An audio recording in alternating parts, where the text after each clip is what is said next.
Hello दोस्तों, कैसे हो आप सभी लोग। स्वागत है आप सभी का मैक्स मांगा एक्सप्लेन में। आज हम फिर से शुरू करने जा रहे हैं बुक ऑफ एस्पर का अगला एपिसोड। कहानी वही है, लेकिन हर दिन एक नया मोड़ लेकर आती है। तो बिना देर किए चलिए अब शुरू करते हैं आज की एपिसोड नंबर 766 और 767 का। लुओ युनहाई पलटा और चुपचाप चला गया, तीनों को पूरी तरह से हक्का बक्का छोड़ते हुए। झूक चांगफेंग तेजी से कदम बढ़ाकर क्लैन हेड के पीछे हो लिया। थोड़ी ही दूर जाकर लुओ युनहाई रुक गया। क्लैन हेड, उसके चेहरे पर गहरी उदासी और मुट्ठी की जकड़ देखकर झूक चांगफेंग ने धीरे से पूछा। लुओ युनहाई ने गला तर किया, आवाज में कसक थी। स्टुअर्ट झूक, हम बहुत ज्यादा कमजोर बन चुके हैं।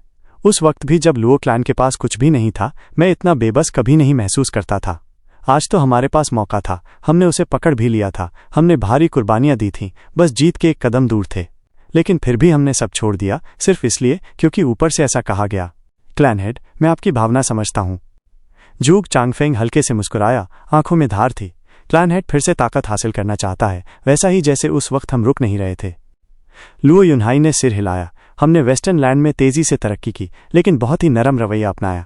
हमने कभी भी किसी बड़े फैसले में निर्णायक भूमिका नहीं निभाई। जैसे हमें जान की बाजी लगाकर लड़ने भेजा गया और फिर अचानक कह दिया गया कि सब रोक दो। हमें कुछ पूछने का हक भी नहीं दिया गया। हम हमेशा सिर्फ प्रतिक्रिया देने वाले रहे। अब मैं इस दुनिया का नेतृत्व करना चाहता हूं, किसी बूढ़े आदमी की उंगलियों पर नाचने वाला मोहरा नहीं बनना। लुओ युनहाई की आंखों में एक अलग ही चमक थी, जैसे कोई बहुत पुराना सपना फिर से जाग गया हो। झूक चांगफेंग ने सिर झुकाकर कहा, मैं सब समझ रहा हूं क्लैन हेड। अब जब दुनिया युद्ध के बाद धीरे धीरे फिर से बन रही है, तब ये समय सबसे बड़ा मौका है। हम क्लैन हेड की मदद करेंगे हर हाल में, इस बात पर आप यकीन रखिए। लुओ युनहाई ने उसकी ओर देखा, हल्के से इशारा किया और अपने लोगों के साथ निकल गया।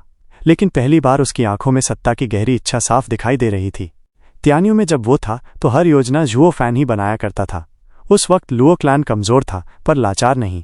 हर बार जो उसका हक था वो लेता था और धीरे धीरे अपनी तकदीर बदलता जा रहा था।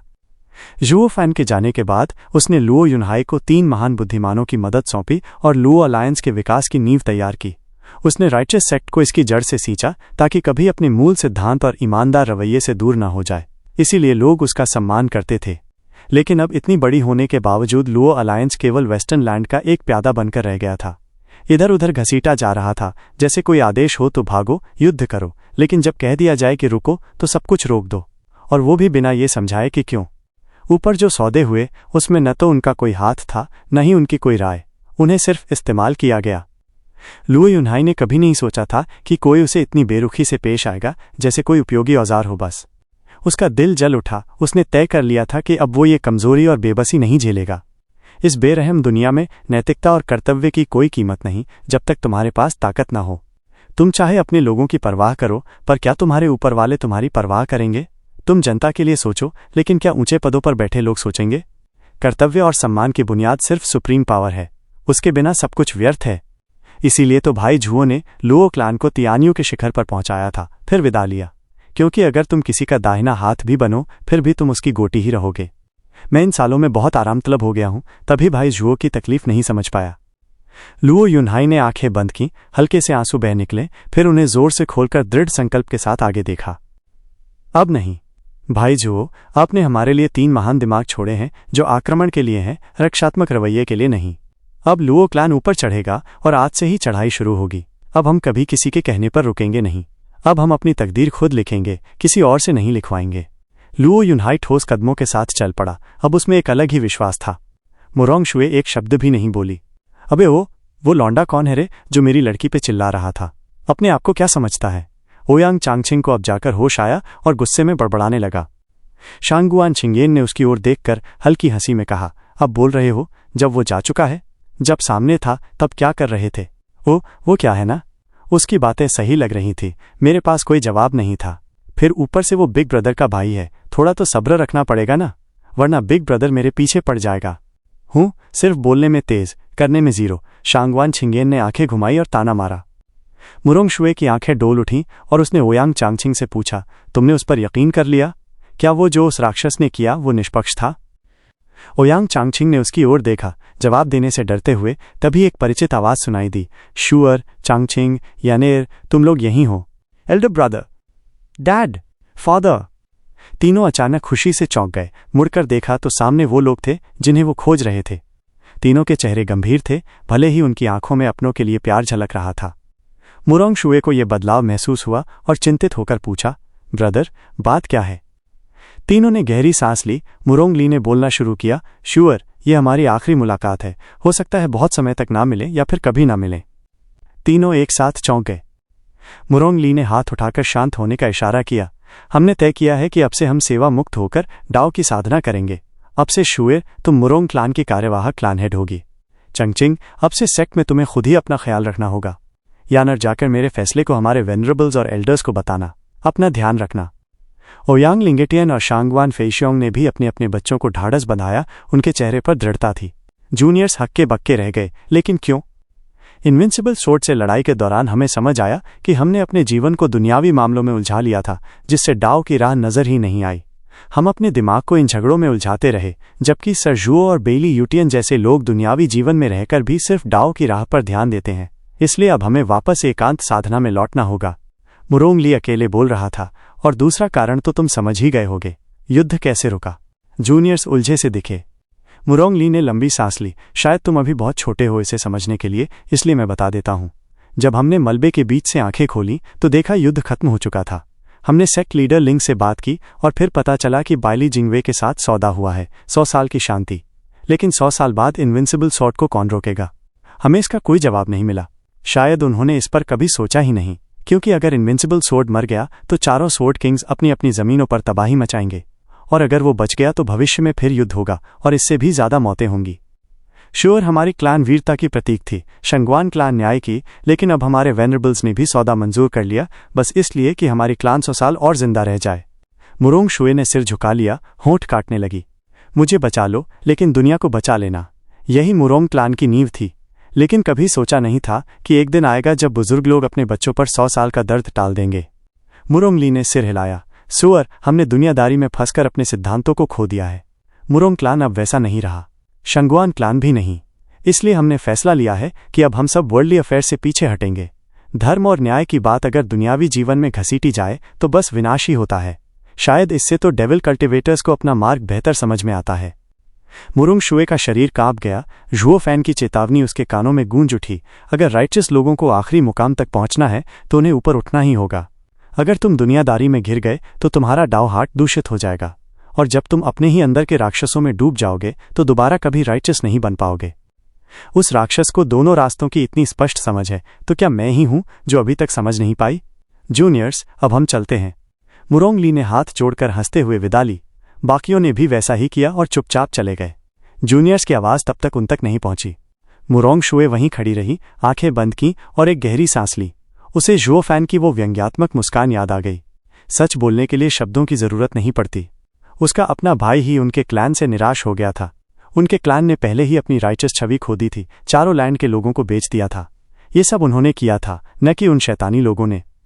लगता है अब मुझे भी अपने भाई की तरह एकांत में जाकर मार्ग को समझना होगा। एक फीकी मुस्कान के साथ मुरोंग शुए ने धीरे से कहा, उम्मीद है जब सब समझ जाऊं तब तुझे एक नई नज़र से देख सकूंगी राक्षस। जमीनों का युद्ध 1 साल से भी ज्यादा की तैयारियों के बाद शुरू हुआ, मगर 2 हफ्तों से भी कम में खत्म हो गया। इन चंद दिनों में ही दुनिया की शक्ल पूरी तरह बदल गई। इस जंग में सबसे ज्यादा नुकसान चारों लैंड को हुआ, क्योंकि शुरू से ही वो कमजोर हालत में थे। अपनी जमीन बचाने के लिए उन्होंने अपनी तिहाई से भी ज्यादा फौज खो दी। ये जीत नहीं बल्कि एक खूनी कुर्बानी थी। फिर भी दुश्मन के सामने जीत तो मिली। उन्होंने सेंट्रल एरिया को पीछे हटने पर मजबूर कर दिया। लेकिन जब उनके पास अनडिफीटेड एम्पायर को पूरी तरह खत्म करने का मौका था, तब न जाने क्यों उन्होंने उसे जाने दिया। जिन सिपाहियों ने अपनी जान जोखिम में डाली थी, जिनमें से गिने चुने ही जिंदा बचे, जब उन्हें ये खबर मिली तो ऐसा लगा जैसे उनके साथ मजाक हुआ हो। आखिर उन्होंने इतना खून किस लिए बहाया था? जहां बड़े लोग आपस में बातें कर रहे थे, नीचे के लोग आसानी से बहकाए जा सकते थे। बस इतना कह देना कि और नुकसान होता तो बुरा होता, या फिर कोई और नेक बहाना काफी था उन्हें चुप कराने के लिए। इससे उनका ध्यान इस हकीकत से हट गया कि इनविंसिबल सोर्ड अब फिर से लौटेगा और इस बार शायद पूरी तरह बेकाबू होकर हमला करेगा। कुछ गिने चुने अफसर समझ चुके थे, मगर बाकी फौज तो हवा के साथ बहती भीड़ थी। उनके हाथों में जब थोड़ा बहुत फायदा आया तो सब दर्द और नुकसान जैसे पीछे छूट गया। इस भीषण युद्ध के बाद चारों लैंड की कई जरूरी जगहें खाली हो गई थीं। वेस्टर्न लैंड के केस में 9 सेक्ट्स में डिसाइपल और एल्डर की भारी कमी थी, तो उन्होंने धड़ाधड़ भर्ती शुरू कर दी। ईस्टर्न लैंड और सदर्न लैंड में जो हेड क्लैंस थे वो भी लोगों की कमी से जूझ रहे थे और उन्हें छोटी छोटी जगहें भरनी थी। अब जब इतना अच्छा मौका सामने था तो सब लोग ऊपर चढ़ने की दौड़ में लग गए। आखिर किसे फुर्सत थी उस बेवकूफ़ी भरे फैसले पर ध्यान देने की जिसमें सीज फायर की बात मान ली गई थी। लुओ अलायंस ने भी काफ़ी नुकसान उठाया था, लेकिन उन्होंने भी खूब सारे लोगों को अपने में शामिल कर लिया। जब लुओ युनहाई इन लोगों की लालची आंखों को देखता तो बस इतना कहता, ये सुअर। लेकिन लेंग वुचांग और जुगे चांगफेंग तो खुश थे क्योंकि अब सुप्रीम पावर उनके हाथों में आ रही थी। ऐसे मूर्ख लोग ना हो तो ये सारा खेल कौन खेले। ऐसा ही था हकीकत। लुओ अलायंस कोई ऐसा सेक्ट नहीं था जो एक एक करके डिसाइपल चुने, वो तो पूरा क्लैन निगल जाता था। जैसे एक भूखा वेल समुंदर से क्रिल निगलता है, वैसे ही उन्होंने महीनों में ही पुरानी हालत पक्की कर ली। बाकी सेक्ट्स तो पीछे छूट गए और हैरान रह गए। लुओ अलायंस ने इस युद्ध के बाद सबसे तेज ग्रोथ दिखाई। हाँ, क्वालिटी कम थी मगर क्वांटिटी ने सब भर दिया। अब वो मिडिल 3 सेक्ट की ऊपरी लाइन में था और सुपीरियर 3 सेक्ट को भी टक्कर दे रहा था। डबल ड्रैगन मैनर के लोग भी दंग रह गए। पहले लुओ अलायंस सिर्फ लोअर 3 सेक्ट में सबसे ऊपर था, अब की ग्रोथ तो पागलपन लग रही थी। अब समझ आया कि ये सब लुओ अलायंस की वॉर स्पॉइल्स थी। एक अलायंस होने के नाते उसका तेजी से बढ़ना उसकी सबसे बड़ी खासियत थी। पहले भी ये बात दिखी थी मगर तब बाकी पुराने सेक्ट्स उसे दबाए हुए थे। अब जब वो कमज़ोर हो गए तो लुओ अलायंस ने अपनी रफ्तार दिखा दी। एग्जॉल्टेड डबल ड्रैगन्स ने लंबी सांस ली। जुओ फैन ने लुओ अलायंस को बड़ी समझदारी से खड़ा किया था। जल्द ही ये 9 सेक्ट्स का मुखिया बन जाएगा और शायद डबल ड्रैगन मैनर की बराबरी भी कर ले। किसी को अंदाजा नहीं था कि इस युद्ध ने लुओ युनहाई के दिल में सबसे ऊपर पहुंचने की आग जला दी थी। तब तक डबल ड्रैगन मैनर कुछ नहीं कर पाएगा। कुछ क्लान्स खुश थे, कुछ दुखी। जहां वेस्टर्न लैंड में बहाली और हलचल थी, वहीं सदर्न लैंड, नॉर्दर्न लैंड और ईस्टर्न लैंड में हालात बेहद बुरे थे। उनके मेन फैक्शंस ठीक हो रहे थे मगर सबसे बड़ी दिक्कत थी एक अहम इंसान की कमी। सी डीमन के काले धुंध में जब 3 डिवाइन स्वॉर्ड के मालिक गए तब से वो तीनों क्लैंस अपनी जिम्मेदारी से किनारा कर गए और एकांत में चले गए। बाकी 3 लैंड के लोग हैरान रह गए। बिना अपने लीडर के 9 स्वॉर्ड किंग्स का सामना करना तो दूर की बात, शायद वो खुद को भी बचा न पाए। उन्हें वापस लाने के लिए नॉर्दर्न लैंड वालों ने ओयंग चंगचिंग के दरवाजे पर लात मारी। ईस्टर्न लैंड के ब्लू ब्लड लोग शंगवान किंगयान के घर पर डटे रहे और सदर्न लैंड के बूढ़ों ने मुरोंग कॉम्पाउंड को घेर लिया कि मुरोंग लाई भाग ना पाए, चाहे वहां जान भी क्यों न चली जाए। लेकिन ओयंग चंगचिंग बेहद घटिया निकला।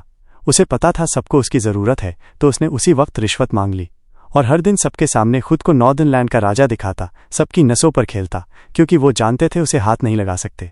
और जब पूछा जाता कि उसके पिताजी कब लौटेंगे तो वो जानबूझकर गोलमोल जवाब देता। शंगवान किंगयान के केस में वो एक नफासत भरी और शांत लड़की थी जिसने ऐसे हाल में गिरने से इनकार कर दिया। उसने अपने दरवाजे सबके लिए बंद कर दिए। ट्रबल मेकर्स को क्लान के 3 वेनरेबल्स ने भगाया। वो लोग बिल्कुल भी कमज़ोर नहीं थे। कुछ कड़े उदाहरण दे देने के बाद लोग समझ गए। सबसे बड़ा झटका तो मुरोंग क्लान में आया। मुरोंग लाई गायब हो गया और उसके साथ उसकी बहन भी। दोनों के चले जाने से क्लान पूरी तरह बेसहारा हो गया। अपने डिवाइन स्वॉर्ड्स और लीडर खो चुके इन 3 लैंड की हालत अब तक की सबसे खराब हो गई थी। कोई और चारा न देख उन्होंने भी वेस्टर्न लैंड से सीख ली और धड़ाधड़ आम लोगों को भरना शुरू किया ताकि कमजोरियों को ढका जा सके।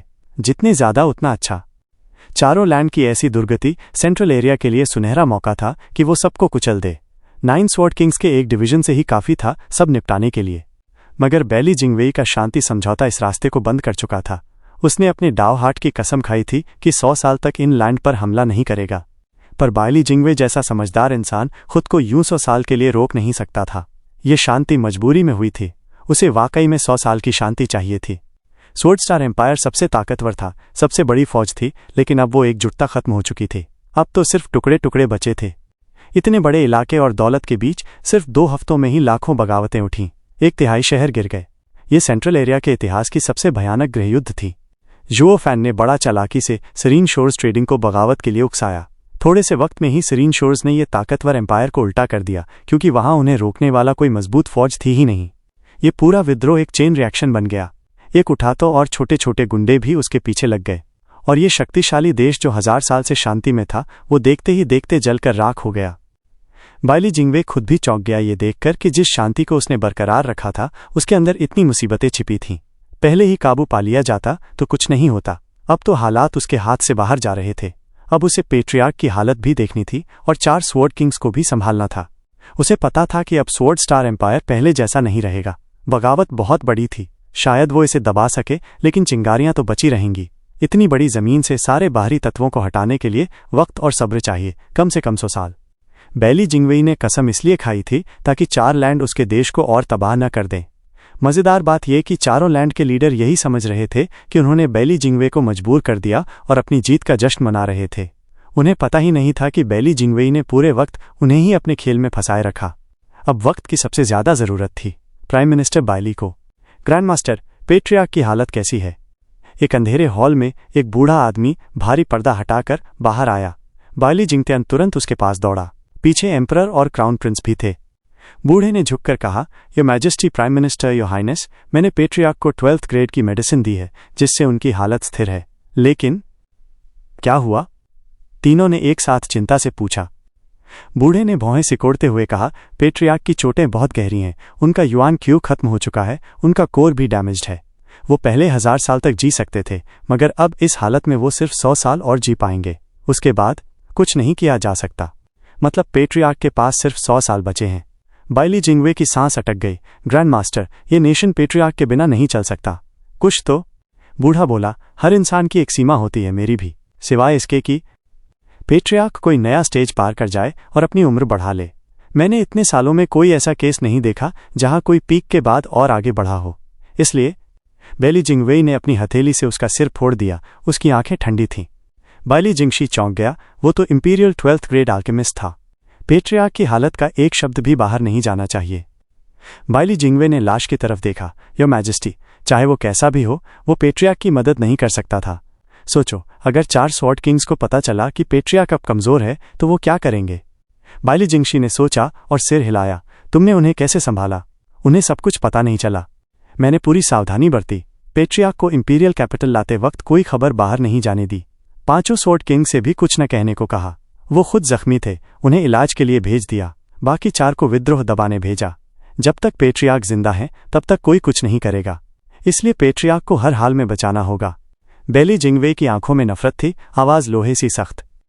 एक स्याह जंगल में वू रंडोंग खड़ा था, सामने प्यारी क्यावर, छोटा गु संतोंग और जुओ फैन के बीच। उसकी आंखों पर सफेद पट्टी बंधी थी। चलो अब शुरू करते हैं, हमारी चढ़ाई सबसे ऊपर तक। ये रात बिल्कुल काली थी, ऐसा अंधेरा जिसमें कुछ भी दिखाई नहीं देता था। ऊपर बस चांद था जो हल्की ठंडी रोशनी जमीन पर डाल रहा था। लेकिन वो भी ज्यादा देर नहीं रहा, क्योंकि काले बादलों ने उसे अपने पीछे छिपा लिया। एक गुफा के अंदर कुछ आदमी थे जिनके शरीर नंगे थे और हाथों में स्पिरिचुअल वेपन्स थे। वो गुफा की दीवारों को एक तय तरतीब से काट रहे थे ताकि रास्ता बड़ा हो जाए और एक आदमी उसमें से निकल सके। एक बड़ा सा आदमी जिसकी मूछें बालों जैसी थीं, सामने चुपके से आया और धीरे से बोला, भाइयों, कल के बाद हम इस डर और परेशानी भरी जिंदगी से आज़ाद हो जाएंगे। जोर लगाओ भाइयों। बाकी लोगों के चेहरे पर उम्मीद की चमक आ गई। एक आदमी ने मुंह बिचकाया, उफ, आखिरकार ये सब खत्म हो रहा है। बॉस, आपको नहीं पता, पर जिसने हमें यहाँ भेजा था उसके सामने तो मेरी तो पैंट ही भीग गई डर से। सब जानते हैं कि ये जगह बहुत ही खतरनाक है और अगर पकड़ में आ गए तो जो सजा मिलेगी उससे बुरा कोई और मर नहीं सकता। मुझे लगा था मेरा तो यही अंत है, लेकिन 3 महीने बीत गए और हमने अपना काम पूरा भी कर लिया। अब तो घर जाएंगे। हे, सोच रहा हूँ क्या कभी पैलेस लॉर्ड को देखने का मौका मिलेगा। बड़ा आदमी आंखें घुमाते हुए बोला, ख्वाब देखना छोड़। मैं 100 साल से मेंबर हूँ, एल्डर भी कह लो, लेकिन आज तक उसकी शक्ल नहीं देखी। और तू कुछ साल में मिलने की बात कर रहा है। बहक गया है तू। बाकी सब हंस दिए। हल्की हंसी में थोड़ी चिढ़ भी थी। वो आदमी सिर खुजाते हुए बोला, पैलेस लॉर्ड कैसे हैं? कुछ पता चला? सुना है वो बहुत ही रहस्यमयी हैं और उनकी स्किल डिवाइन जैसी है, लेकिन कोई उनका चेहरा नहीं जानता, न ये कि वो कितने ताकतवर हैं। मैं एक बार पैलेस के अंदर गया था, पर ये नहीं जानता कि कब मौका मिलेगा उनसे मिलने का। बड़ा आदमी बोला, कहना मुश्किल है।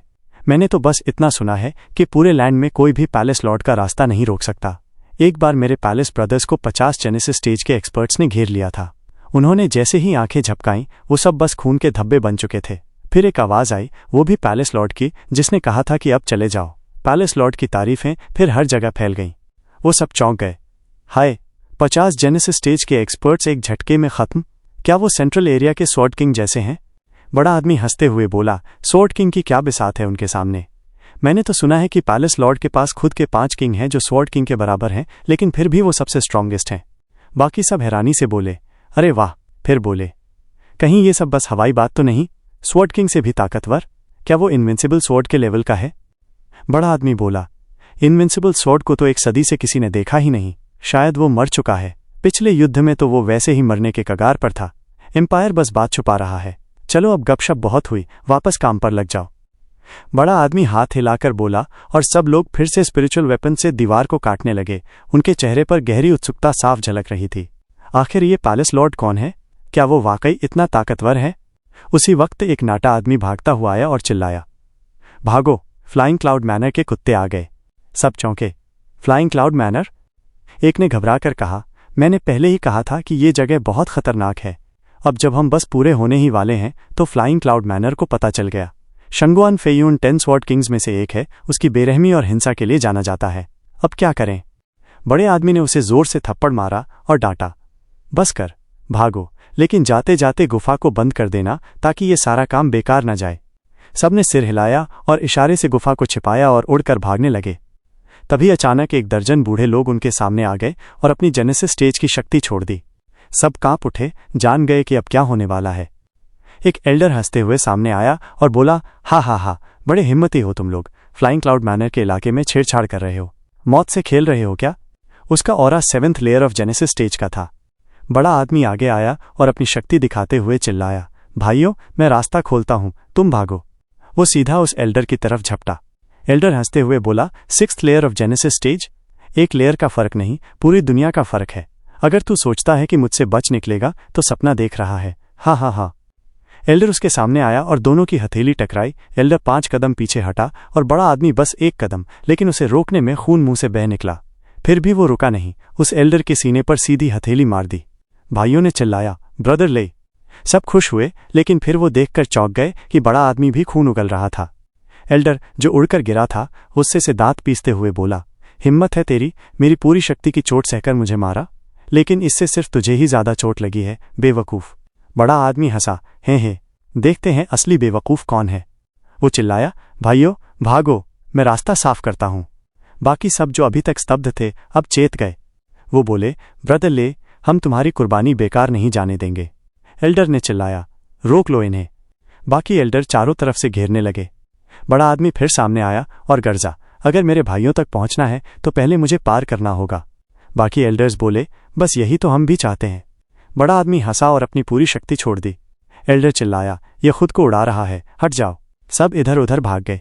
भागते हुए भाइयों ने मुड़कर देखा, ब्रदर ले। बड़ा आदमी जोर से बोला, मैं पैलेस का एल्डर हूं, कोई मुझे नीचा नहीं दिखा सकता। उसकी बहादुरी देखकर सभी रिस्पेक्ट से भर उठे। तभी एक आदमी आया, अधेड़ उम्र का, उसकी आंखें तेज थीं। कौन से पैलेस की बात कर रहा है तू?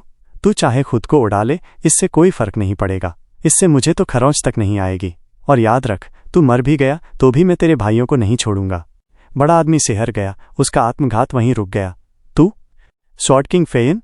फेयून हंसा, अब क्यों रुक गया? उसने अपना हाथ उठाया, उसमें से ताकत की लहर निकली। अब तुझे ही भेजता हूं। इतने सारे निशानों में से एक हट जाए तो कोई फर्क नहीं। हा हा हा। उसका हाथ सीधे उसके सिर की तरफ बढ़ा। बड़ा आदमी कांप गया और उसके भाई दूर से चिल्लाए, ब्रदर ले। तभी एक लाल सी रेखा बिजली की तरह आई और उस हमले से टकराई। धड़ाम। जोरदार धमाका हुआ जिसकी गूंज चारों तरफ फैल गई। वो भगोड़े भाई और जेनेसिस एक्सपर्ट सब उखड़ गए, यहां तक कि शंगुआन फेयून भी 100 मीटर दूर जा गिरा। फेयून चौंक कर बोला, कौन है? नाम बताओ। एक 17 साल का लड़का सामने आया। उसकी आंखें तेज थीं और मुस्कान शैतानी। कमर पर स्कारलेट बीस्ट हेड का सिंबल लटक रहा था। बड़ा आदमी चौंका, तू पैलेस के 5 आर्ट्स किंग्स में से एक, बीस्ट किंग? लड़का मुस्कराया, हूं एल्डर, हे। सब चकित रह गए। पैलेस का बीस्ट किंग इतना जवान और इतना पावरफुल? उसने शंगुआन फेयून जैसे स्वॉर्ड किंग को उड़ा दिया। क्या ये सच में स्वॉर्ड किंग की ताकत है? तो क्या पैलेस लॉर्ड उससे भी ऊपर है? क्या सच में वो बातें सही थीं? क्या पैलेस लॉर्ड सच में इनविंसिबल स्वॉर्ड जैसा ताकतवर है? सबके मन में फिर से उम्मीद जाग उठी। वो लड़कों को एक पल के लिए भी अपनी नजरों से ओझल नहीं होने देना चाहता था। शंगुआन फेयून की आंखों में खून की प्यास झलक रही थी, लेकिन अभी जो लात उसने खाई उससे समझ आ गया कि सामने वाला कोई मामूली नहीं था, उसी के स्तर का ओपोनेंट था। उसने 2 उंगलियां फैलाईं जिनके सिरों पर कॉन्सेंट्रेटेड स्वॉर्ड एनर्जी इकट्ठा होने लगी, इतना कि आकाश तक गरजने लगा। अब वो वाकई में गंभीर हो गया था। जो भी तू हो, मुझसे टकराने की जुर्रत की है तो इसका अंजाम सिर्फ मौत है। भाग रहे लोग कांप उठे। एक स्वॉर्ड किंग लेवल एक्सपर्ट अगर पागल हो जाए तो उनकी तो बस धूल ही उड़ जाएगी। और अभर से हा, क्या गजब का घमंड है तेरा स्वॉर्ड किंग फेयून। पिछली बार तो तेरा रौब चल गया था, लेकिन अब मैं बच्चा नहीं हूं। अब की बार कौन किस पर भारी पड़ेगा ये अभी तय नहीं हुआ है। वो नौजवान मुस्कुराया और उसके मुट्ठियों की हड्डियां चटकने लगीं। दोनों मुट्ठियां एक चमकते स्कारलेट रंग में नहा गईं। शंगुआन फेयून भौचक्का रह गया। कौन है तू? हमने कभी मुलाकात की है क्या? मुझे याद क्यों नहीं आ रहा? लगता है बुढ़ापा तुझ पे हावी हो गया है स्वॉर्ड किंग फेयून। क्या तुझे वो नफरत याद नहीं जो तूने मुझे नुकसान पहुंचाकर कमाई थी? मैंने तो इतने लोगों को मारा है कि गिनती से बाहर हैं, बहुत कम ही होंगे जो मेरे वार से बच निकले। जिनको जख्मी किया है वो मुझे याद हैं, लेकिन तुझे नहीं पहचानता। तू जिंदा कैसे बच निकला? कहीं लाशों के ढेर में से तो नहीं रेंग कर आया? ही, बिल्कुल सही पहचाना तूने। मैं मौत को चीरकर आज तेरे सामने खड़ा हूं ताकि अपना हिसाब पूरा कर सकूं। उस नौजवान ने एक बड़े आदमी को पकड़कर भाग रहे लोगों की तरफ फेंक दिया। जाओ, निकल जाओ, अब स्वॉर्ड किंग और मेरे बीच पुराना हिसाब चुकता होना है। इतनी जल्दी जाने का ख्वाब देख रहे हो? फिर से सोच लो, आज कोई भी बचकर नहीं जाएगा। शंगुआन फेयून दहाड़ा और उसने अपनी पूरी ताकत से वार किया। कोई भी मेरी सोरिंग स्वॉर्ड आर्ट को नहीं रोक सकता। हजारों बिजली की गर्जनियों के बीच आसमान से स्वॉर्ड एनर्जी की बारिश होने लगी। उसके साथ साथ उसकी स्वॉर्ड वेव भी उतर पड़ी। ऐसा दृश्य था मानो प्रलय आ गया हो। सभी लोगों के पांव कांपने लगे, दिल दहल गए। नौजवान की स्कारलेट चमक एक भयंकर दहाड़ के साथ फटी और उसके लोहे जैसे मुट्ठे से प्रहार हुआ। उस लाल चमक ने एक प्राचीन और अजीब बीस्ट का आकार ले लिया जो आसमान की ओर फैलता जा रहा था। उसकी पंच सीधे उस स्वॉर्ड वेव से टकराई और खुद धरती हिलने लगी, जैसे दुनिया ही खत्म हो जाएगी। सिर्फ धूल की मोटी परत बची थी। भाग रहे लोग और जेनेसिस एक्सपर्ट्स सबके सब उस जोरदार टक्कर से खून थूकने लगे, बुरी तरह घायल हो गए। जैसे तैसे जान बची थी। शुक्र था कि शॉकवेव और आगे नहीं बढ़ी और धूल की चादर नीचे गिरने लगी। जब चांद की रोशनी फिर से बैटलफील्ड पर पड़ी तो लोग अवाक रह गए। शंगुआन फेयून और वो नौजवान वहीं खड़े थे। एक खरोंच तक नहीं आई थी। सिर्फ चारों ओर की स्पेस ही कांप रही थी, स्थिर नहीं हो पा रही थी। ये लड़ाई बराबरी की थी। दोनों ने अपनी पूरी ताकत झोंक दी थी, लेकिन उनके पीछे खड़े लोग अभी भी जिंदा थे।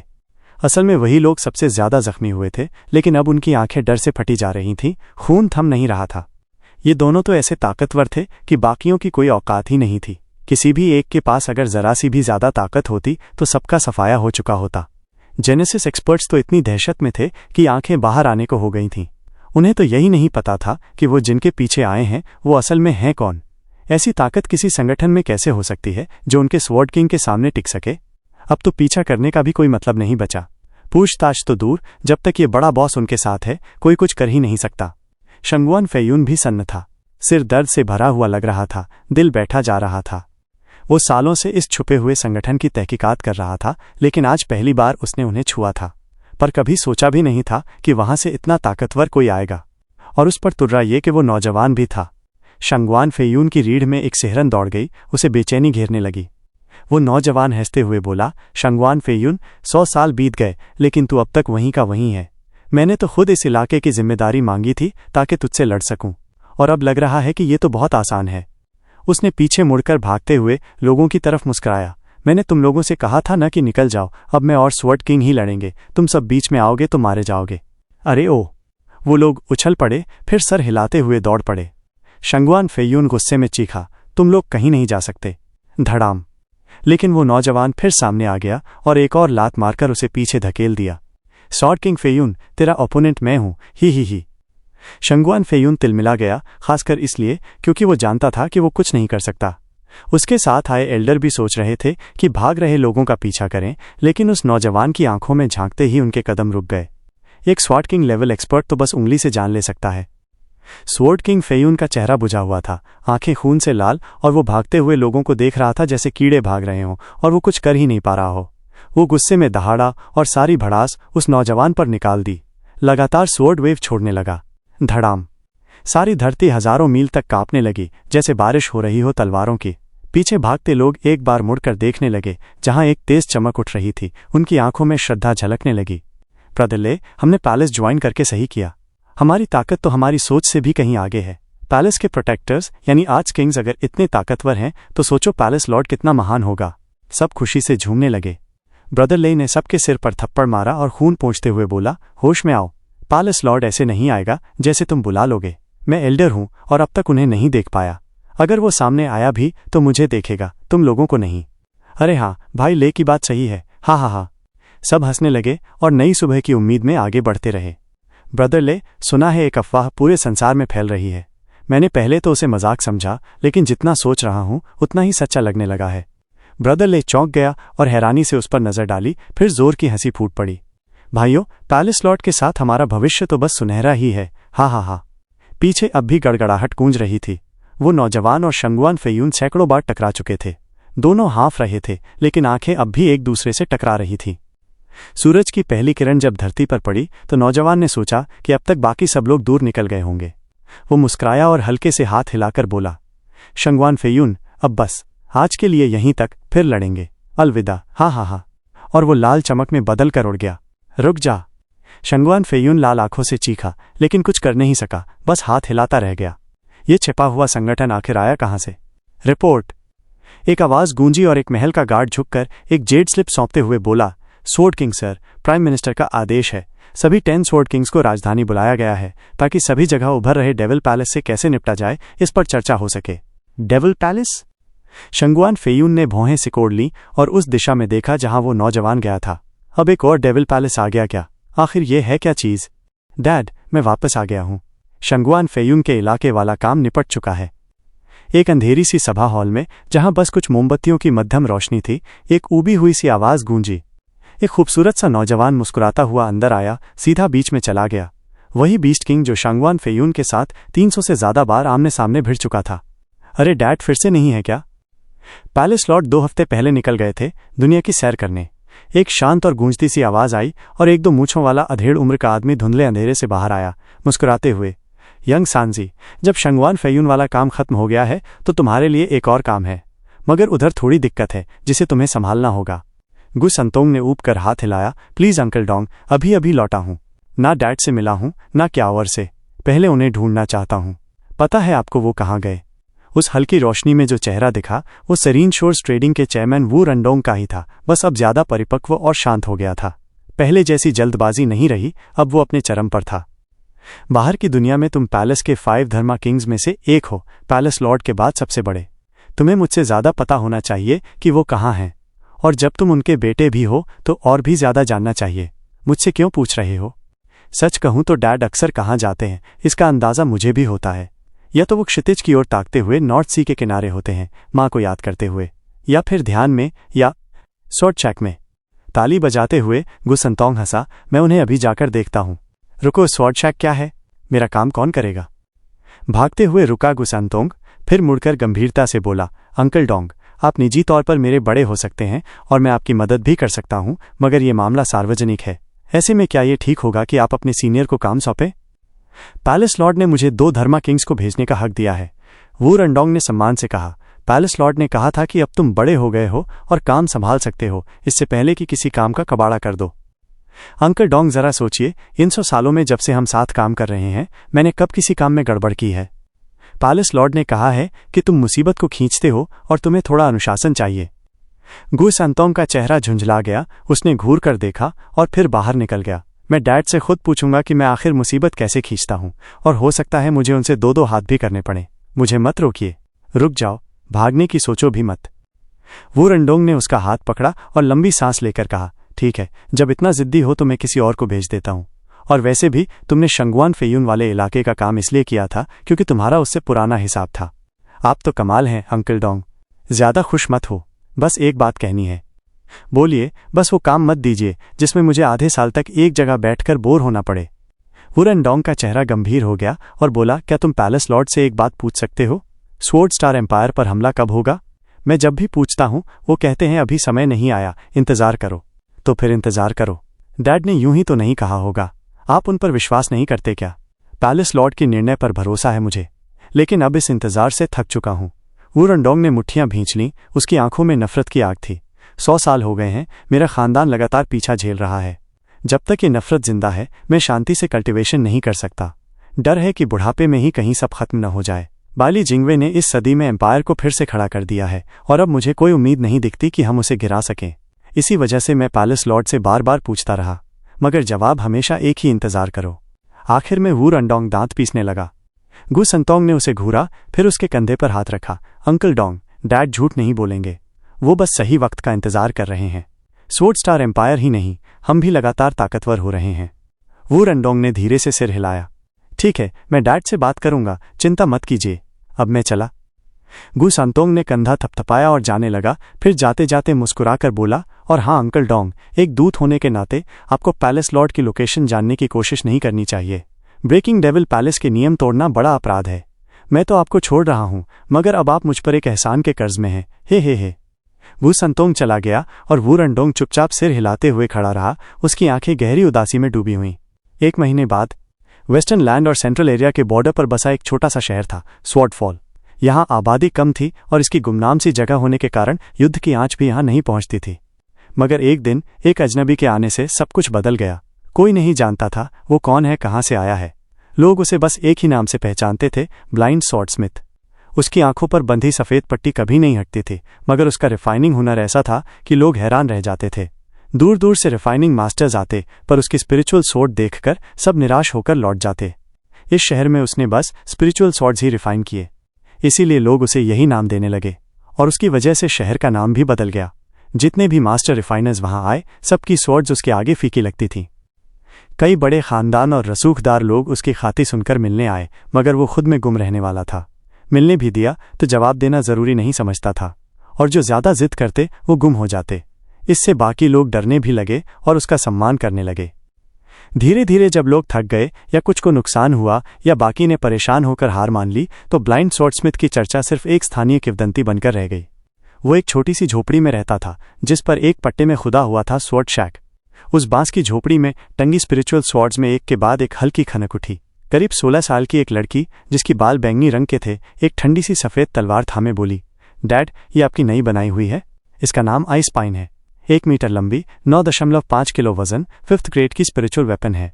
इसकी धार हमेशा बर्फ जैसी ठंडी रहती है, जैसे सदाबहार पेड़, इसलिए इसका नाम आइस पाइन रखा। आंखों पर पट्टी बांधे एक नौजवान मुस्कुरा कर बोला, क्यावर, ये वो स्वॉर्ड है जो मैंने हेवन सीलिंग स्वॉर्ड की आर्ट को गहराई से समझने के बाद बनाई। सीलिंग कोई जबरदस्ती वाली शक्ति नहीं होती, ये तो एक शांत कला है जो सीधे हमले से नहीं, जवाबी वार में ताकत रखती है। ये सामने से खतरनाक नहीं लगती, लेकिन नरम होने के बाद भी बहुत कुछ रोक सकती है। इसलिए ये स्वॉर्ड लड़कियों के लिए सबसे ज्यादा मुफीद है। क्यावर के चेहरे पर चमक आ गई, तो डैड, आपने ये मेरे लिए बनाई है? ओह वो। झुओ फैन हंस पड़ा, क्यावर, तुम जितनी ताकतवर हो, तुम्हारे लिए 5th ग्रेड की वेपन्स बस सजावट जैसी हैं। और वैसे भी तुम्हारी लड़ाई की आदत थोड़ी ज्यादा सीधी और सख्त है। तुम पर तो मर्दों वाली स्वॉर्ड ज्यादा जचती हैं। क्यावर का मुंह बन गया, डैड, मैं लड़की हूं, आपकी थोड़ी भी समझदारी नहीं है क्या? ओह, तब तो और भी जरूरी है कि तुम्हारे लिए एक मजबूत स्वॉर्ड हो। तुम्हारे अंदर एक मर्दाना अंदाज है। हा। क्यावर ने तलवार को सीने से लगा लिया और घूरते हुए बोली, डैड, मुझे ये चाहिए ही चाहिए। मैं 100 साल से जी रही हूं, लेकिन कुछ साल पहले ही अडल्टहुड में आई हूं।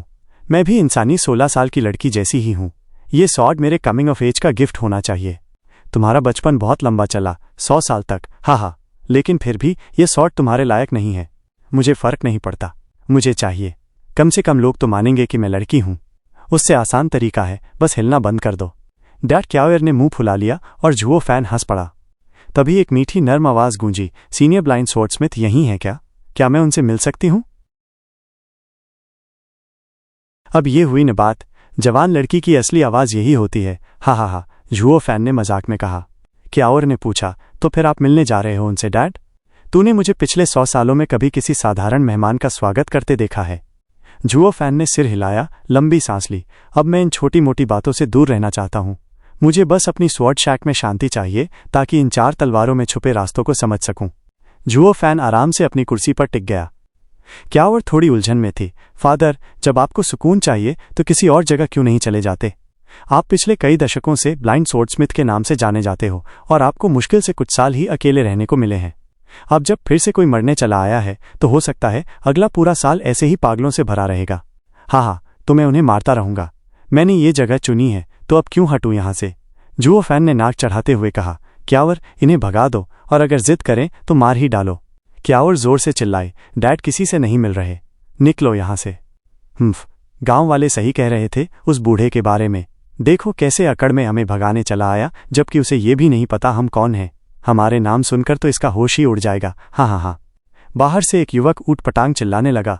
तभी एक और आवाज आई, ठंडी सी, सिस्टर सिफान, कहो तो अंदर जाकर इस बूढ़े को उठाकर तुम्हारे कदमों में पटक दूं, इसके बदतमीजी की सजा देने के लिए। ये लोग तो बिल्कुल गंवार हैं।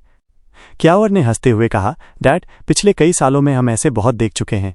नक चढ़े, घमंडी और मरने को तैयार। जो भी हो, मेरा तो अब मूड नहीं है इनके शुरू होने का इंतजार करने का, सीधा निपट लेते हैं इनसे। जुओ फैन आराम से अपनी बांस की कुर्सी में लेटा रहा, चुपचाप। कियावर बाहर निकली, खून की प्यासी निगाहों से इन मूर्खों को सबक सिखाने, ताकि पता चल जाए असली ताकत किसके पास है। तभी लड़की की आवाज़ इस बार गुस्से में बदली, चुप हो जाओ, तुम लोग ऐसे कैसे बात कर सकते हो? लुओ क्लान हमेशा सम्मान और न्याय की मिसाल रही है, और लुओ अलायंस तो पूरे वेस्टर्न लैंड में दया और करुणा का प्रतीक है। हम कभी भी कमज़ोरों पर जुल्म नहीं करते। जब डैड को ये सब पता चलेगा, वो तुम सबकी धुलाई कर देंगे। जुओ फैन एकदम रुक गया और उसकी भौहें हिल गईं। कियावर ने दांत के चेहरे का बदला भाव पकड़ा और वहीं थम गई। उसकी रक्त की प्यास एकदम शांत हो गई और अब वो सिर्फ उनके इशारे की इंतजार करने लगी। सिस्टर सिफान, हम तो बस तुम्हारी मदद करना चाहते हैं। तुम कितनी बार सच्चे दिल से आई हो यहाँ, लेकिन हर बार खाली हाथ लौटी हो क्योंकि ये बूढ़ा नहीं था। अब जब ये यहाँ है तो देखो इसे इतना घमंडी कि मिलने तक को तैयार नहीं, जैसे कोई जाहिल हो। हाँ सिस्टर सिफान, हम तो बस तुम्हारी मेहनत और तकलीफ देखकर ही साथ आए हैं, ताकि तुम्हारी इच्छा पूरी हो सके, दोनों ने विनती की। जुओ फैन के दिल में हलचल हुए, तो लुओ क्लान के लौंडे यहाँ आ पहुंचे हैं, ये भी देखना था। क्या ये किस्मत है? हाँ, जो भी हो, दूसरों से वही व्यवहार करना चाहिए जो तुम अपने लिए चाहते हो। ये उसकी मर्जी है कि वो हमसे मिले या नहीं। हम जबरदस्ती नहीं कर सकते, हम कोई गुंडे थोड़ी हैं। लड़की ने उन्हें डांटा और फिर दरवाजे की तरफ झुककर बोली, सीनियर ब्लाइंड स्वॉर्डस्मिथ, मैं लुओ सिफान सच्चे दिल से आपसे मिलने आई हूँ। आपसे विनती है कि आप मुझे अंदर आने की इजाज़त दें। मैं कई बार आ चुकी हूँ। कियावर दरवाजे पर खड़ी थी, जुओ फैन के संकेत का इंतजार करते हुए। जुओ फैन मुस्कुराया, हाथ हिलाया, उन्हें अंदर आने दो। देखना चाहता हूँ कि लुओ क्लान की अगली पीढ़ी कैसी निकली। आ जाओ, कियावर ने कहा और बांस का दरवाज़ा खुला। फिर वो वापस जुओ फैन के पीछे खड़ी हो गई। बाहर से जोरदार खुशी की आवाज़ आई और तीनों अंदर आ गए। सबसे पहले आया एक मोटा लड़का, करीब 18 साल का। उसके चेहरे पर घमंड और नफरत साफ झलक रही थी, जैसे ये छोटी सी झोपड़ी उसे घिनौनी लगी हो। दूसरा लड़का लंबा और दुबला था, जिसके हाथ में एक तलवार थी, सोने की कारीगरी और कीमती पत्थरों से जड़ी हुई, कोई शाही खानदान का लग रहा था। पहले तो उसकी आंखों में गुस्सा और घृणा थी, लेकिन जैसे ही उसने चारों तरफ लटकती तलवारों को देखा, उसकी आंखों में हैरानी और फिर सम्मान झलकने लगा। जुओ फैन को देखकर उसने हल्का सा सिर झुकाया। आखिर में आई एक लड़की, प्यारी और मासूम सी, जिसमें थोड़ी बच्ची जैसी मासूमियत भी थी। जुओ फैन को देखते ही वो झट से झुकी, थोड़ी घबराई हुई, एस सीनियर, बाहर की सारी बकवास मैंने सुनी है और तुम ही हो जो इंसानों जैसा बर्ताव कर रही हो। जुओ फैन ने हल्की मुस्कान के साथ सिर हिलाया। मोटा लड़का भड़क गया, क्या बकवास की तूने बूढ़े? लंबे लड़के ने उसका हाथ पकड़ लिया, आगे कुछ करने से रोकते हुए। लड़की ने भी घूरा, चुप रहो, नहीं तो मैं तुम्हारे पापा से शिकायत कर दूंगी। मोटा लड़का एकदम सीधा हो गया, जैसे सारी अकड़ निकल गई हो, लेकिन उसकी आंखों में अब भी जुओ फैन के लिए गुस्सा झलक रहा था। मूर्ख, तुझे आज तक सिर्फ इसलिए छोड़ रखा है क्योंकि डैड तेरे सीनियर्स को जानते हैं। कियावर ने उसे हिकारत से देखा। जुओ फैन ने उसकी तरफ ध्यान नहीं दिया, बस जानना चाहता था कि इनका लुओ क्लैन से कितना गहरा रिश्ता है। अगर बहुत कमज़ोर निकला।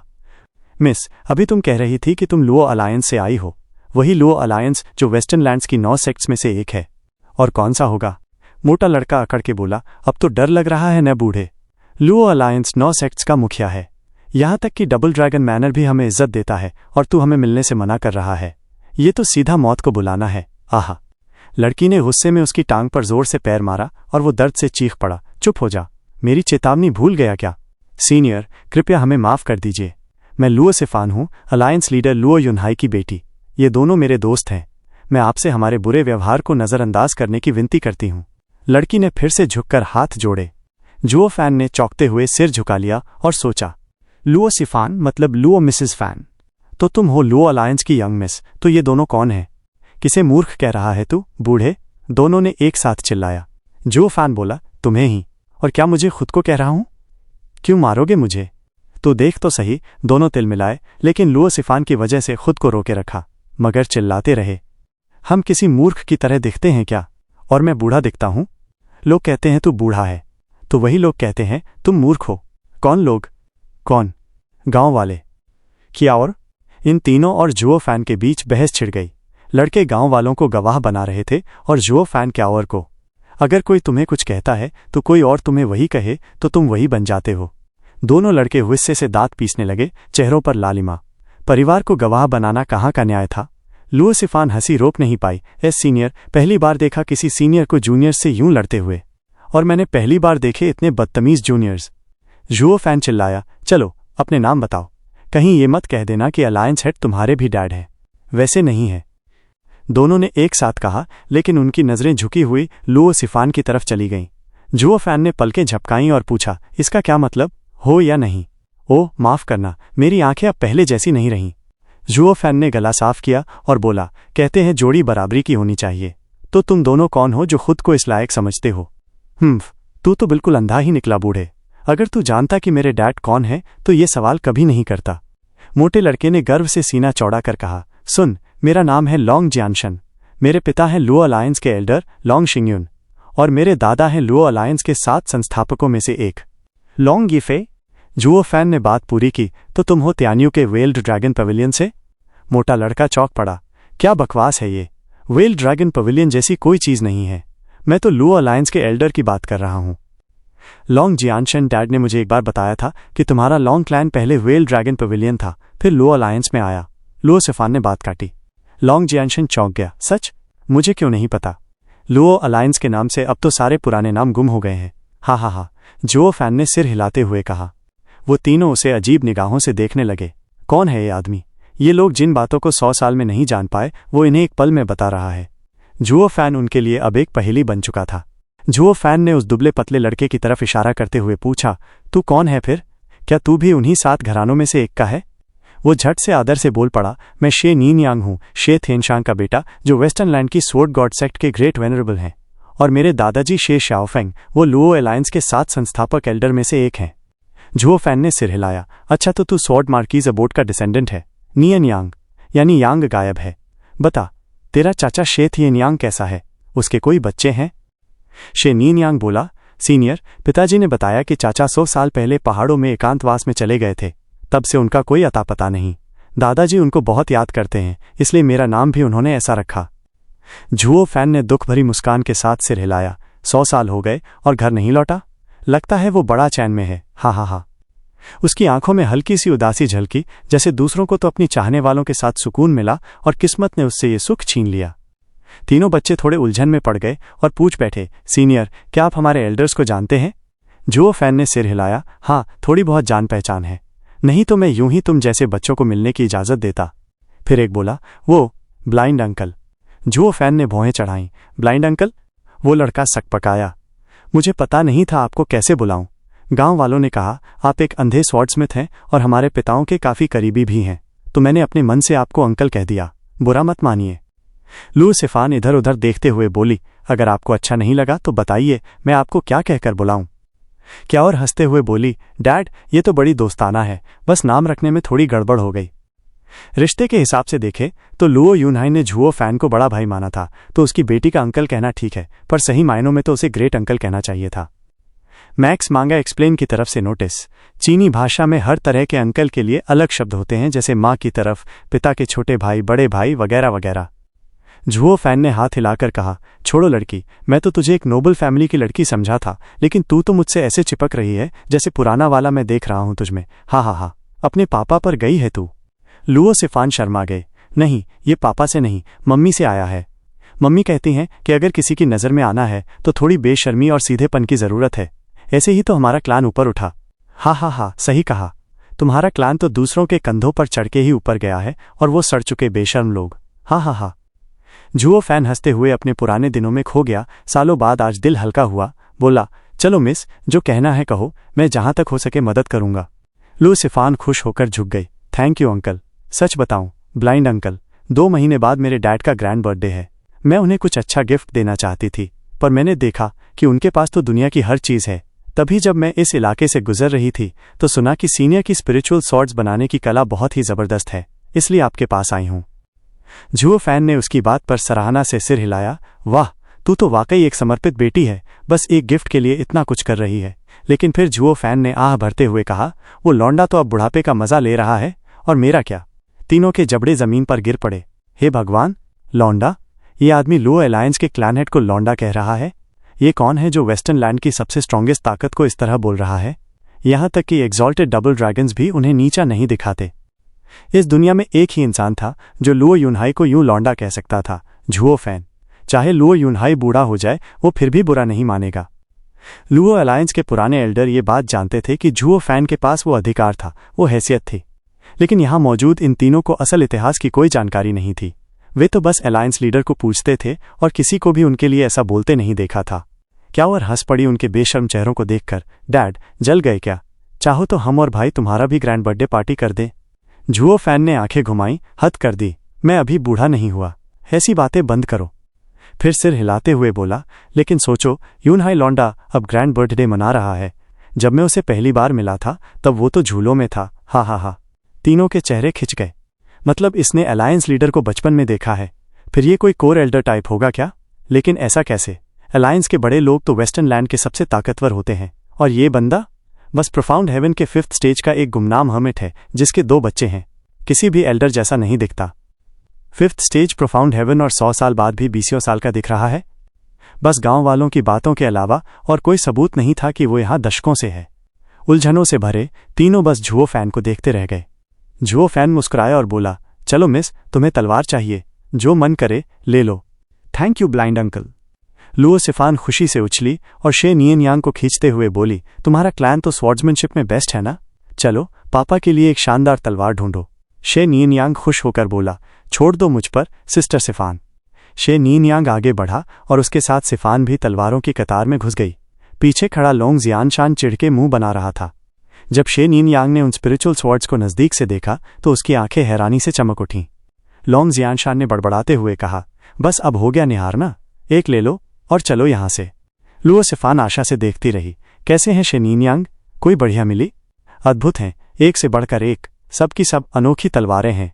लेकिन अजीब बात यह है कि इनमें से एक 1st ग्रेड स्पिरिचुअल स्वॉर्ड मुझे 9th ग्रेड से भी ज्यादा कीमती लग रही है।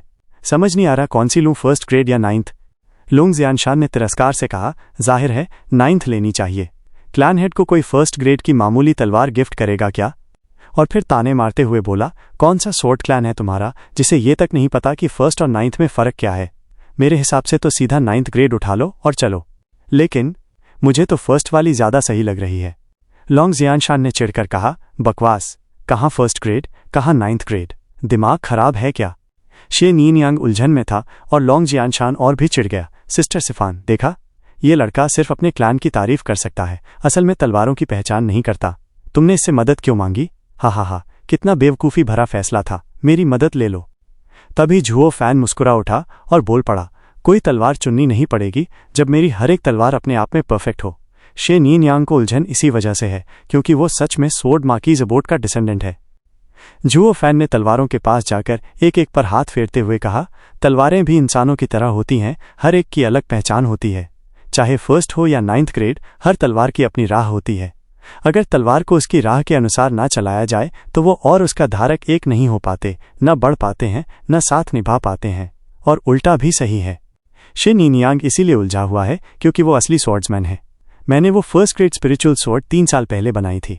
उस एक तलवार को बनाने में मुझे 3 महीने लगे थे।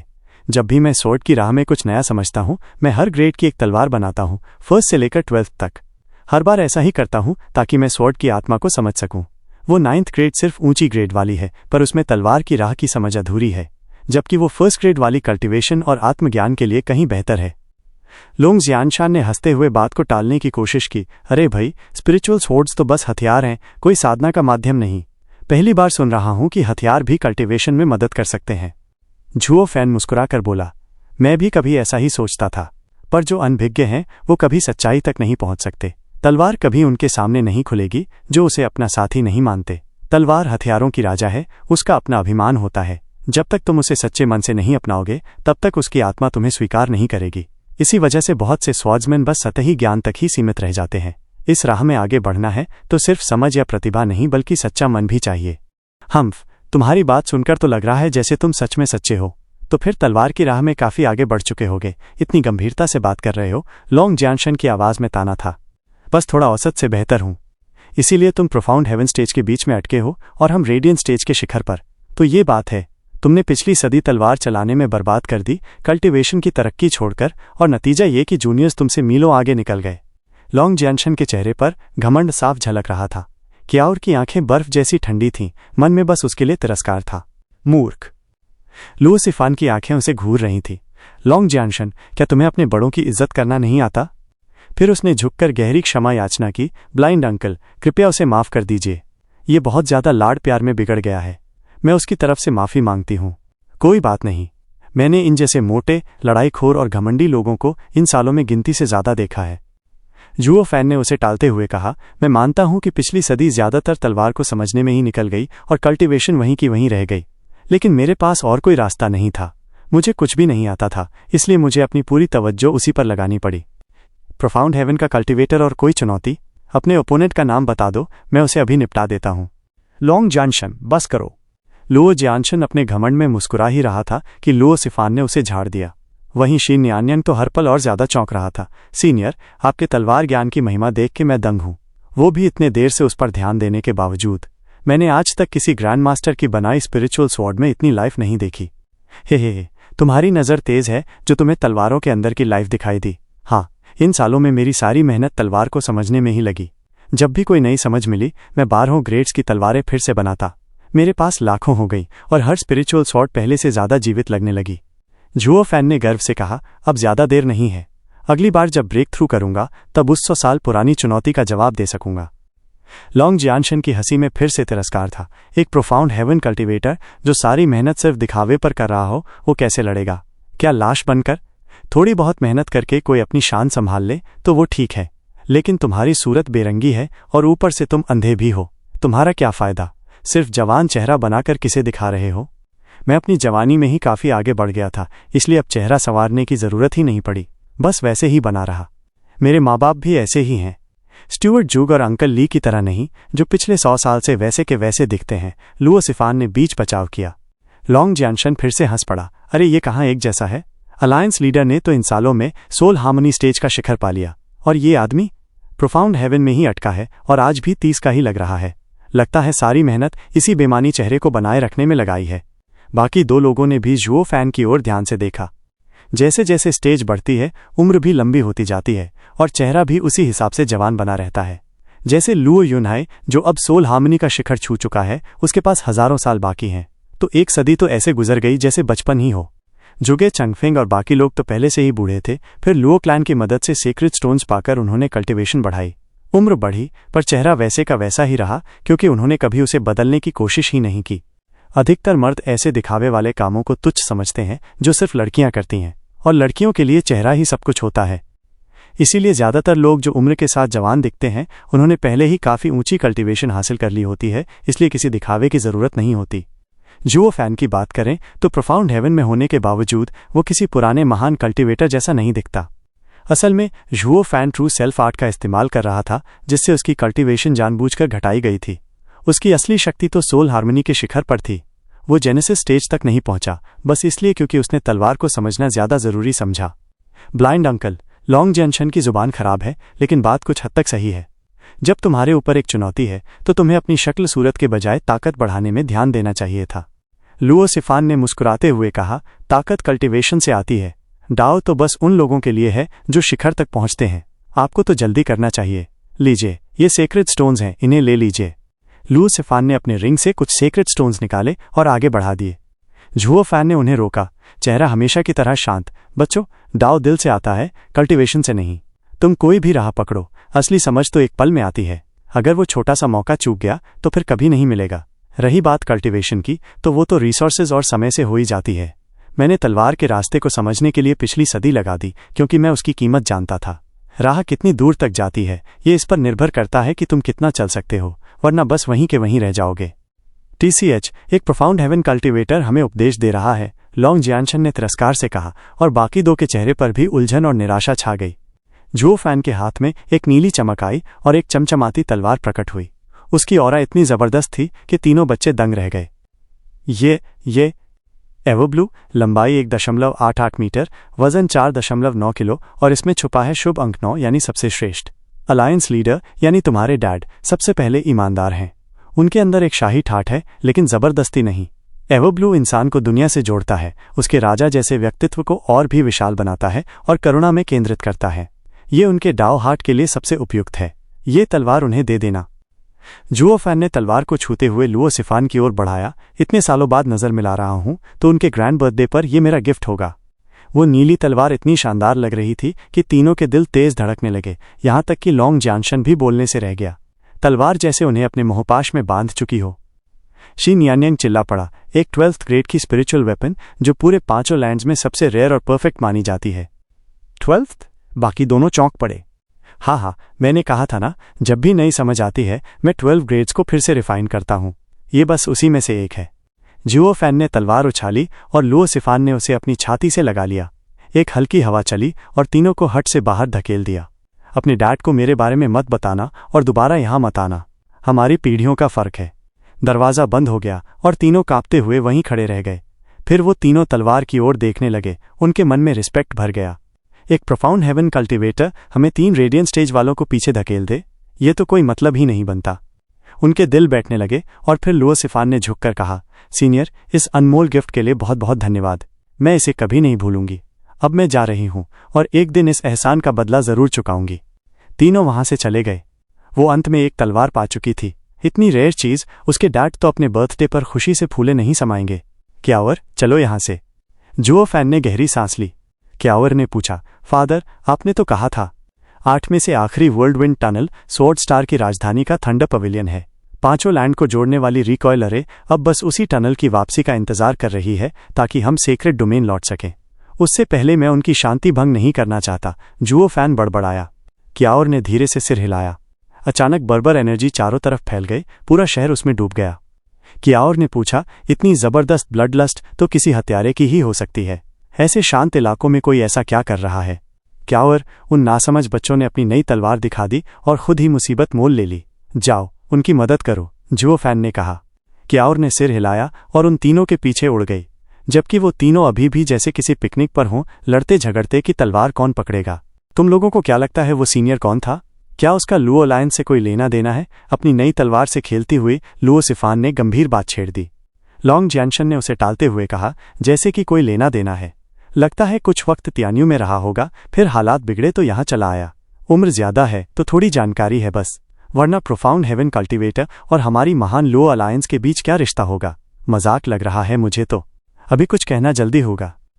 शी नियान्यांग ने गंभीरता से कहा, मैंने आज तक किसी भी प्रोफाउंड हेवन कल्टिवेटर को 12th ग्रेड की स्पिरिचुअल वेपन इतनी परफेक्शन से बनाते नहीं देखा। चाहे कोई कितनी भी जबरदस्त स्किल या मजबूत मन वाला हो, इतनी कम कल्टिवेशन में ये मुमकिन नहीं। कुछ तो गड़बड़ है। गड़बड़ नहीं, बेकार है। प्रोफाउंड हेवन कल्टिवेटर तो अब आम हो गए हैं। हमें सिर्फ इसलिए हराया क्योंकि हम चौंक गए थे और तैयार नहीं थे। उसने खुद ही कहा कि उसने इस सदी भर तलवार पर ध्यान दिया, कल्टिवेशन छोड़ दी। मेरी मानो तो ऐसी इंसाइट्स तो सिर्फ बड़े एक्सपर्ट्स के लिए होती हैं। तो वो क्या कर रहा है? हमारे अलायंस के 9 वेनरेबल्स के अलावा तुमने किसी को इंसाइट्स डीपन करते देखा है? नहीं, सब कल्टिवेशन बढ़ा रहे हैं। शायद तुम सही हो, लेकिन फिर भी उस ब्लाइंड स्वॉर्डस्मिथ में मुझे कोई रहस्यमयी बात लगती है। शी नियान्यांग के मन में संदेह बना रहा, लॉन्ग जियानशन की बेपरवाही के बावजूद। लॉन्ग जियानशन ने आंखें घुमाई। उसे रहस्य कहते हो? वो तो हमें बेवकूफ़ बना रहा था। मैं नहीं मानता कि कोई प्रोफाउंड हेवन स्टेज में फंसा कल्टिवेटर, वो भी 100 साल बाद, कुछ भी खास कर सकता है। जैसे ही दोनों बहस कर रहे थे, लुओ सिफान चुपचाप अपने में सोचने लगी। किसी प्रोफाउंड हेवन कल्टिवेटर का किसी ऊंचे पद वाले से रिश्ता होना तो नामुमकिन सा है। तभी अचानक एक पागलपन भरी हंसी उनके कानों में गूंज उठी। हा, 12th ग्रेड की स्पिरिचुअल वेपन, और वो भी एकदम परफेक्ट। मैं तो बस शिकार पर निकला था और सीधे खजाना मिल गया। एक गंजा बूढ़ा आदमी 10 कदम दूर जमीन पर उतरा और हंसने लगा। ए लड़की, हिम्मत है तेरी, ऐसी तलवार दिखा के घूम रही है, जैसे सबको न्योता दे रही हो कि आओ मुझे लूट लो। अगर अक्ल है तो तलवार मुझे दे दे। लुओ सिफान डर के मारे कांप उठी और तलवार को और कसकर पकड़ लिया। तुम कौन हो? नाम बताओ अपना। हाँ, और पता है हम कौन हैं? क्या जान से हाथ धोने का शौक है जो हमारी तलवार पर नजर डाली? लॉन्ग जियानशन भी उस आदमी की औरा से कांप रहा था, लेकिन फिर भी अकड़ दिखा रहा था। गंजे बुजुर्ग ने दोनों हाथ कमर पर रखकर हंसते हुए कहा, बच्चों सुनो, मेरे नाम से डरना मत। मैं हूं वेस्टर्न लैंड का कुख्यात बॉल डीमन। तू ही वो नीच बॉल डीमन है जिसने अनगिनत लोगों को जिंदा जला डाला और मार डाला।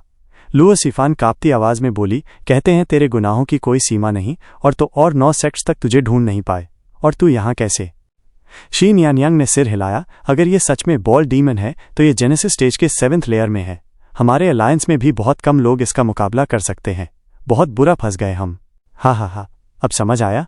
तो तलवार दो। और साथ ही उसकी गंदी नज़र लुओ सिफान पर जा टिकी।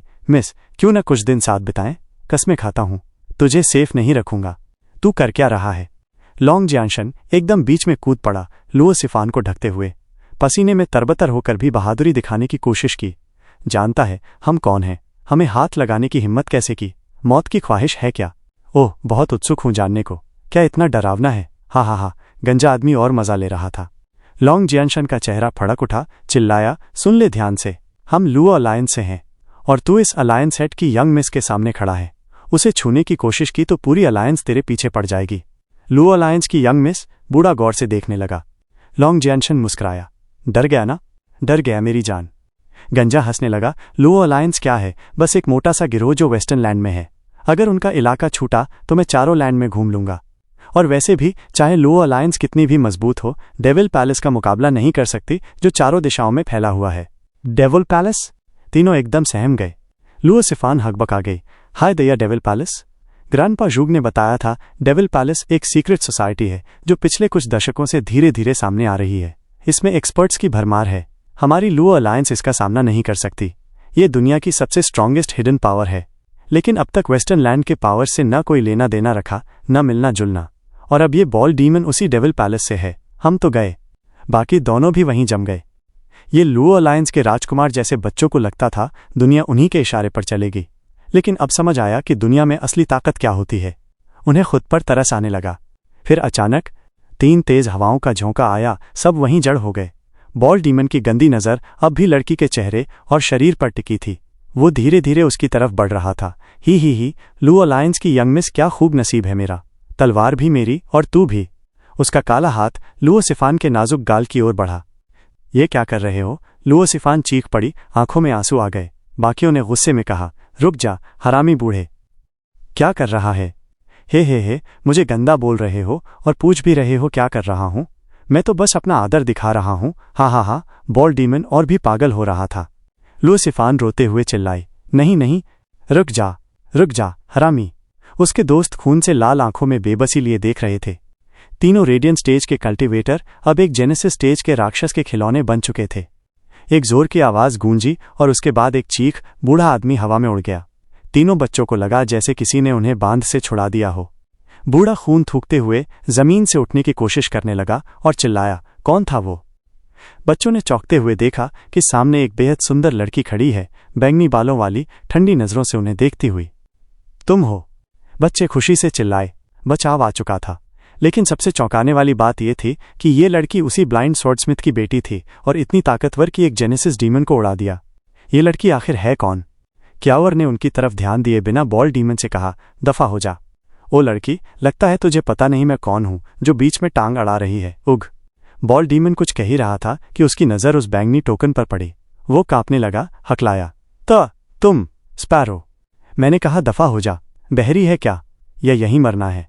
जैसे ही वो चमकता हुआ बर्ड टोकन सूरज की रोशनी में चमका, क्यावर की आंखें बर्फ सी ठंडी हो गईं।